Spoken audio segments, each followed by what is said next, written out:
fuck up, get your top hit. Clean and crew, we pull out with the mop sticks. I can let my demons loose, we riding, don't get car sick. Really, I believed in you, it turned out that you not shit. So this kid, like, he stole a shit ton of money or some shit. I don't really know too much, but supposedly him and his boys pulled like this super heist and finessed a shit ton of bread. So we're gonna get into what exactly happened, how you got cracked down, man. Hey, yo! No way. Oh my god! $242 million! Do you know how much money that is? Ballin' like it's game time. Locked in when it's game time. Yeah, I'm ballin' like it's game time. I wake up, flex on down now. Check, yo, get this. 100 bottles?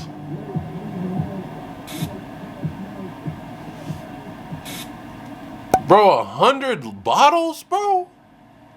Like, bro, 100 bottles is like shots on me for like for the rest of the night. Like, shots on all you can drink, shots on me. Like, 100 bottles? Bro, all right, bro. It's the 19th of August, 2024, the day a group of young adults carried out one of the largest crypto heists ever recorded. 20-year-old Malone Lem, 18-year-old Vir Chatao, 21-year-old Jendiel Serrano, Danish Khan, and Chen. These kids targeted a single Genesis creditor who had no idea they were about to lose a staggering $230 million worth of Bitcoin. But how did they pull it off? Were they expert hackers with advanced coding skills? Well, it was much simpler than it seems. These scammers did something very clever. They hacked into basic human nature.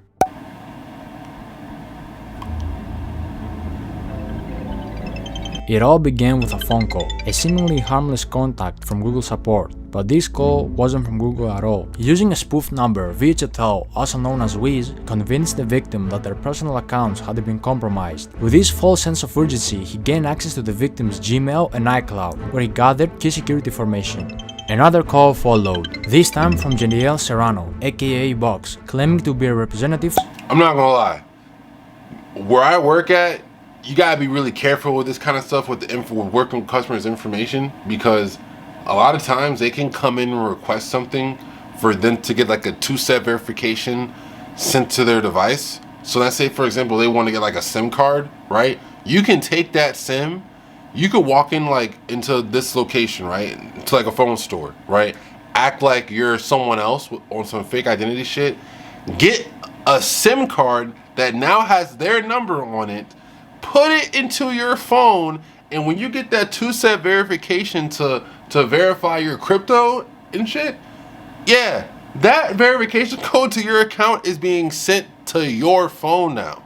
Like, so like, you just got your shit finessed, bro, and all the money you had in there is gone, all off of a SIM card swap. Like, it's literally that easy. So like, having that knowledge, like, what they did was clever, but they just really got the right one. They probably finessed some like super old motherfucker that had access to like a crypto wallet, and they're able to, the dude wasn't hip to this finesse, and then they end up finessing. Because like, I've known about this trick for a while. If they did the SIM card thing, I've known about that for a while. From Gemini, the crypto exchange the victim used, the victim was tricked into believing their account was under attack. Under pressure and convinced they needed to act fast, the victim reset their two-factor authentication settings, giving the thieves the access they needed to take control of the Gemini account. Told you. I knew it. I fucking knew it, bro. I told you, bro. I told you. That's what it'd be. It'd be the two-step verification. Like, yeah. Be careful with y'all's phone numbers and giving out y'all's phone numbers. Very, very careful. Quickly sending funds to a compromised wallet. The situation was spiraling, but the victim had no idea. When he was asked to use AnyDesk, a remote access software, it seemed like another step in securing their assets, but in reality it was the final blow. As the victim unknowingly shared the screen, the private keys to their Bitcoin wallet were exposed, and in just a few clicks, the digital fortune was transferred into the hands of the thieves. Oh, wow. No way. No way. I see it, bro. It's on the blockchain. It's on the blockchain, bro. No way. Oh my god! Oh my god! In a private video, they recorded the live reactions to the successful transfer of 4,064 bitcoins. This is actually, they literally recorded them doing a crime, which is like, that's like the stupid part about it.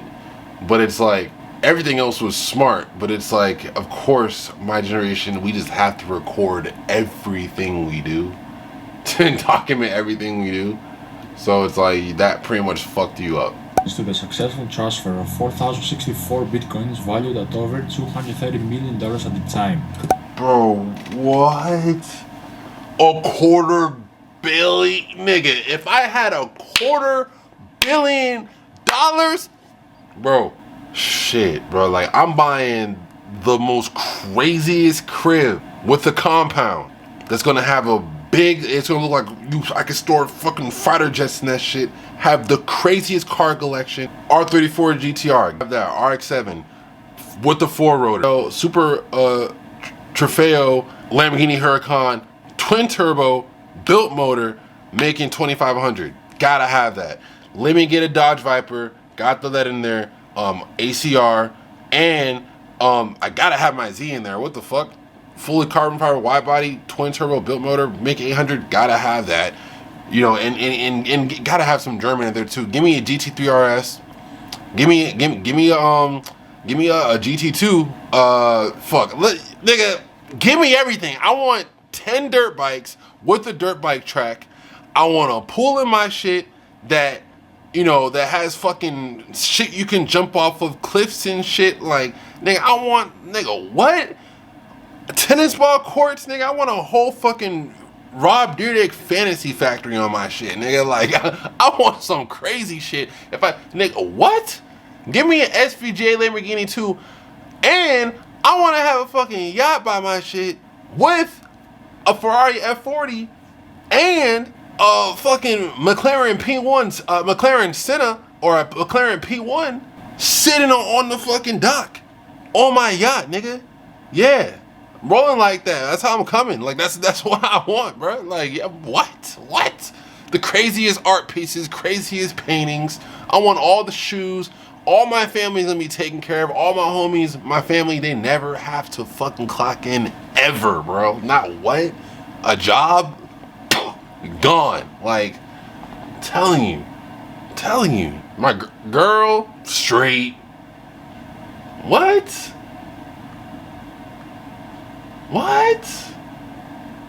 It's over. At over $230 million at the time, clearly excited as they watched the millions flow into their wallets. How did they manage to pull off such a heist? How could someone with that much wealth be deceived so easily? And why will they record themselves in the act of committing such a massive crime? These are questions that might never be fully answered, but one thing was clear: the money was now in the hands of the criminals, and they knew their work wasn't done yet. Exactly 17 minutes after, they quickly set about laundering the money. To make it harder for authorities to track the stolen crypto, they split the Bitcoin into smaller amounts and transferred it across 15 different exchanges, a common tactic known as pill chains. The idea was to break the large transactions into smaller ones, making them harder to trace.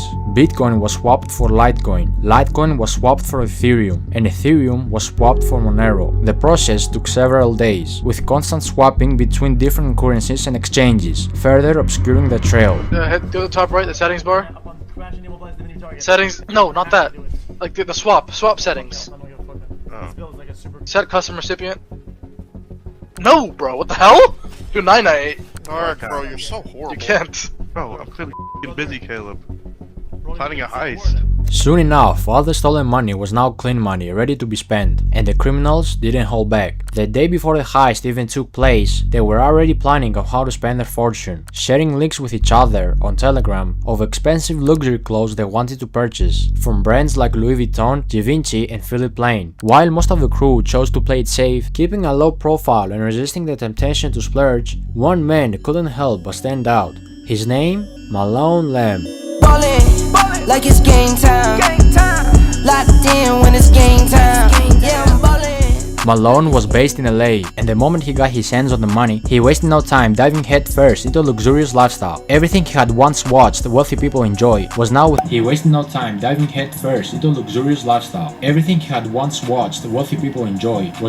his reach. 100K? Reality. Nightclubs became his second home. Almost every night, he hit the club, spending ridiculous amounts of money on VIP sections and bottle services. His bar tabs were Free Birkins? some nights costing $265,000. What?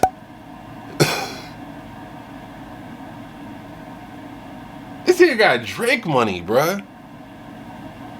He had Drake money for a good couple months. He ran it out though. $300,000 and even more than $500,000 in a single night. If you were in one of those clubs, you couldn't miss him.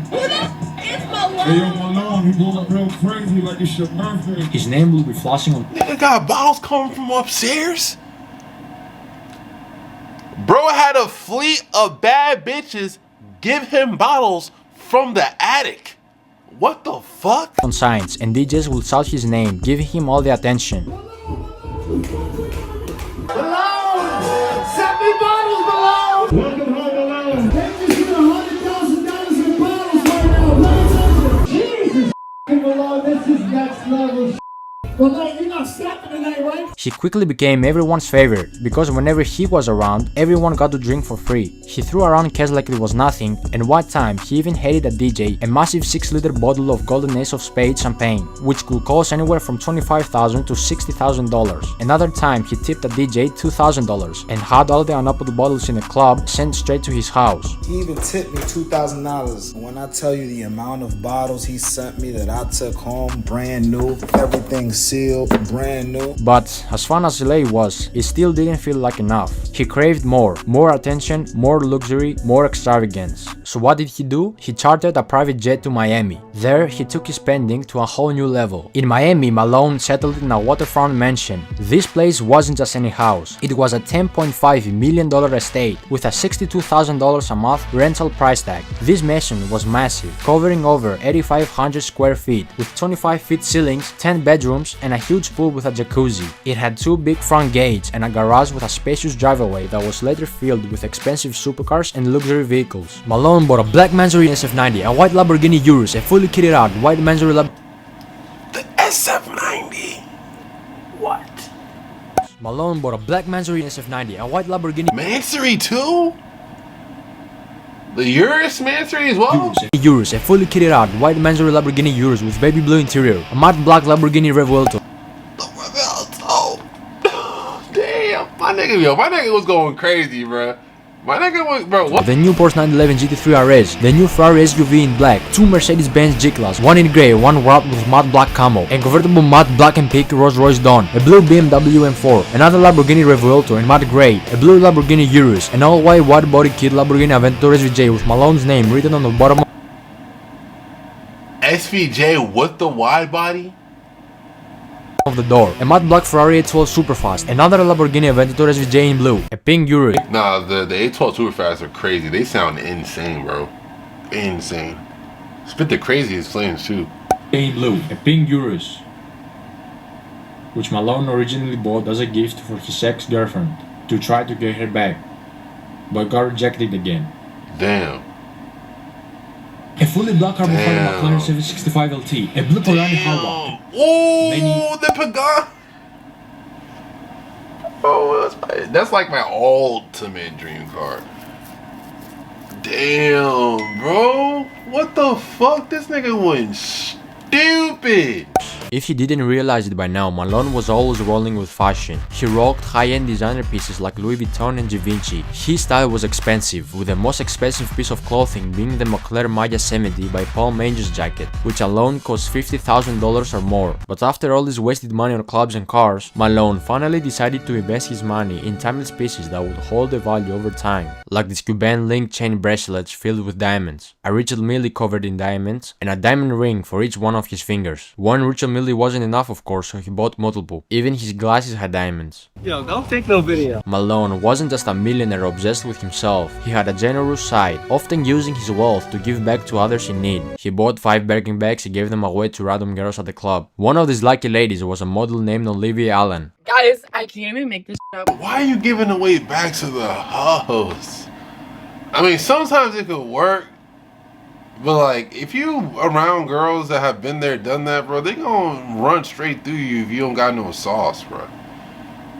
Like, I already know this nigga a chump. I'm just keeping it real. You're I guess you're ballsy and you're smart for hitting a lick on the dummy, but for hitting a basic lick on the dummy. But it's like, bro, I know that if it wasn't for the bread, you ain't pulling. So it's just like, but hey, if you get it where you can. I don't blame him though. So I can't hate, cause I'd do it too if I was you. I'd do it too. Shit, the fuck?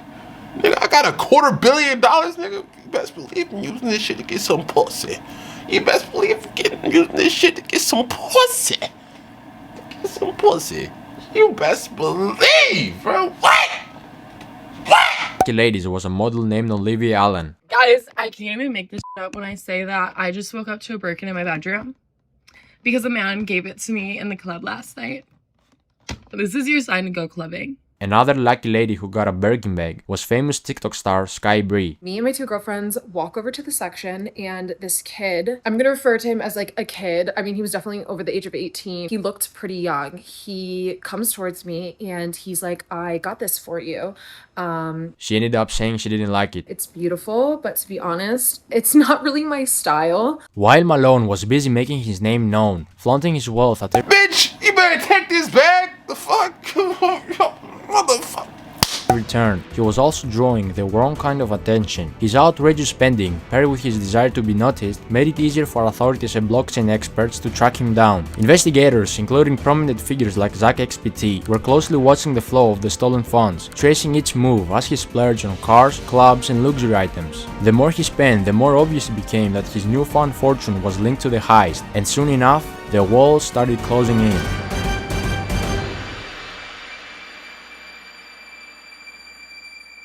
Malone thought he was untouchable, but behind the scenes, law enforcement and experts like Zach XPT were already connecting the dots. Through his flashy spending, investigators tracked large transactions linked to the stolen Bitcoin, using blockchain analysis to map out the movement of funds. What's more, both Box and Wiz slipped up during the process of laundering the funds. On several occasions, they accidentally leaked the stolen funds with their personal assets. Wiz, for example, also leaked his full name during a screen recording, while Box reused deposit addresses, making it easier to trace the funds back to them. These mistakes, combined with recorded conversations and digital footprints, painted a clear picture of the criminals' activities. By mid-September 2024, the FBI and other authorities had gathered enough evidence to act. On the 19th of September, federal agents raided Malone's Miami mansion, where he was arrested, surrounded by all the luxuries he had bought with a stolen fortune. We hear boom, and we thought that was a shooting in the neighborhood, and we saw a lot of police.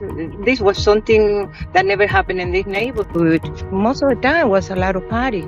It was party because I can hear from my house the music. It was a stark contrast. Malone, who had lived like a king for just a short while, was now being led away in handcuffs. Authorities were able to freeze over $9 million in stolen funds, with $500,000 already returned to the victim. However, a significant portion of the stolen money remains in cryptocurrency wallets. At the time of making this video, $21 million linked to Box is still sitting in $21 million? wallet, while Virtual, also known as Wiz, has around $39 million to his account. Additionally, $4 million of Malone's funds remain untouched in another wallet. But what happened to everything else he bought? The cars, the clubs, the private jets, and all the flashy stuff? See, when a criminal buys luxury items, like cars, with stolen money and later gets arrested, the government steps in and seizes those assets through a process called asset forfeiture. This allows law enforcement to take control of anything purchased with illegally obtained funds, such as cars, houses, or expensive jewelry. Once these assets are seized, they are usually put up for auction. In many cases, dealerships or buyers, including the same dealer who originally sold the cars, can purchase them again, often at a lower price than they were initially sold for. The money made from these auctions then is used in a couple of ways. A portion of it will go toward compensating the victims of the crime, helping to recover some of the stolen funds, while another portion could be used to cover the cost of the investigation and legal proceedings. If the victim is lucky, he can get 50 to 65% back after the auction and administrative fees, the cut the investigators will get. However, in Malone's case, 3 of the cars he purchased, the Mandatory Lamborghini Urus, the Lamborghini Revuelto, and the Porsche 911 GT3 RS, were later transported to LA following his arrest. These cars were spotted by EFF Spot, a popular YouTuber who is known for his rare and expensive car spotting videos. In this particular video, both the Revuelto and the Porsche appeared with noticeable damage. The Revuelto had significant front-end damage, while the Porsche was dented in the rear, suggesting that the Revuelto had likely rear-ended the Porsche. This kind kind of damage will undoubtedly decrease the value of these cars when they go to auction, significantly reducing the amount the victim could recover. The same process will apply to the clothes, jewelry, watches and designer glasses that Malone purchased. These luxury items are likely to be seized by authorities and auctioned off as part of the asset recovery process. High-end watches such as his Richard Mille pieces are particularly valuable and could bring in significant amounts at auction. While designer clothes typically depreciate in value, Malone's expensive pieces will still hold enough worth to help recover the funds for the victim. As for the wild spending in clubs, that money is pretty much gone. When you blow $500,000 in a single night on bottle services and VIP sections, the clubs aren't held responsible for giving it back, especially if they had no clue the money was stolen. Same goes for the private jets. Those jet companies. Yeah, when you're blowing money on services, like, you're not gonna get that back. So anything that he spent, as far as like on clubs, going out to eat, anything that has to do with the service, like, yeah, you can kiss that goodbye, bro. You're not getting that shit back. But if it's like a tangible item, it can be resold. It's a little different. But a service? $500,000 in a single night on bottle services and VIP sections, the clubs aren't held responsible for giving it back, especially if they had no clue the money was stolen. Same goes for the private jets. Those jet companies provided a legitimate service, so the money Malone spent on his flights is long gone. Exactly. When it's a service, anything like that, like, yeah, no, you're not getting that back. You're not gonna get that back. And you get private jets, plane flights, yeah, you're not gonna get that back. Is lost for good. This story isn't just about a major heist or the luxurious lifestyle Malone enjoyed for a brief moment. It's a lesson in greed, the dangers of showing off wealth that wasn't earned, and how quickly everything can come crashing down. Despite all the money spent, the nights out and the flashy purchases, Malone's dream life was built on stolen funds, and it was only a matter of time before it fell apart. Authorities might recover some of the stolen money, but the damage done to the victim and the recklessness of Malone's spending spree are a reminder of how easily things can slip away. For Malone and his friends, what started as a wild ride of lavishness ended in arrests and their names tied to one of the biggest crypto crimes in history. In the end, this heist shows us that no matter how clever the crime or how big the payout, the law always catches up, and the price they paid was far greater than the short-lived luxury they enjoyed.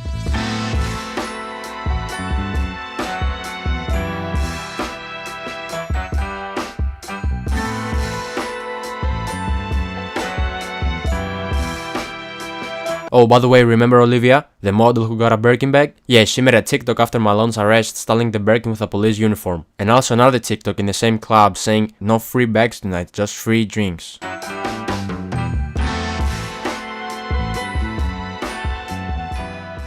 gonna lie, bro, he's gonna go out as a legend.